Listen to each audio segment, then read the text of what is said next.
Mm-hmm. No, they're supposed to have embassy from North and South Korea, Vietnam, Thailand, China, and Japan over here for the 4th. Like, of course Japan's over here. Oh, you mean just of course? It's like pretty much all of Asia. Well, isn't Asia kind of like the birthplace of fireworks? Well, yeah, but that's also the hotbed right now. Yeah. Come over here, watch things explode. No, not people.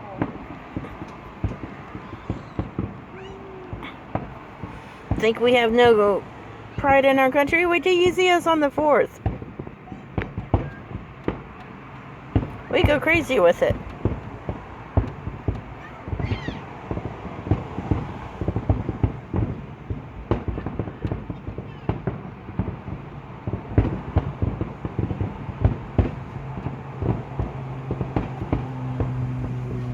We need to sit here again next year. We need to Should get have brought my phone tripod. Huh? Should have brought my phone tripod. Yeah. What was you saying?